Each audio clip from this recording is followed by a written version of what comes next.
Hello everyone, I'm Armstrong Williams. It's been too long since I've done an individual video blog, but hey, it's the 4th of July weekend, and our founding fathers, oh so many centuries ago, came up with this incredible idea that we needed to break away from the British Crown because of the disrespect, the high taxation, the exploitation, and the fact that they felt they were chattel to the crown.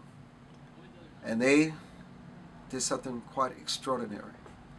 They sacrificed their families, their wealth, their land, their lives for this experiment called America, an experiment in democracy.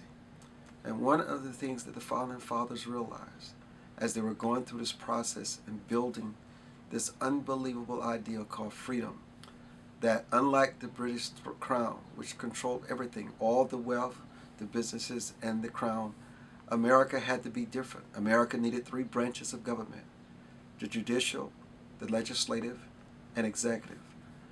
Our founding fathers put it in place to make sure that government did not grow to be too big, and that it was for the people, by the people, and that politicians work for the people. They're servants to the people, including the President of the United States. We are his boss. We are his employer. And sometimes we forget this. And the founding fathers had it right. Freedom is not really free. It takes just as much to maintain it as it did to establish it. And yet, our founding fathers were flawed in the execution of this freedom. They were not flawed in the ideas and the principles of these ideas. And it's up to us, the Americans of this new century, to continue the tradition of our founding fathers: freedom, justice, equality for all. A person has a right to fail. A person has a right to succeed. The government does not owe you a living and a way of life. But I wanted to, on this occasion, as we celebrate the founding of our nation, to celebrate those men and women, those that we read about in history, those that we will never know about in history, and even the contributions that the slaves and indentured servants, the contributions they made at the time to make this experiment in democracy so unique.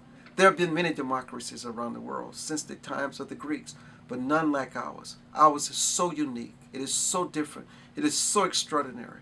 And we must respect the right of the individual and the fact that the government officials work for us and we don't work for them.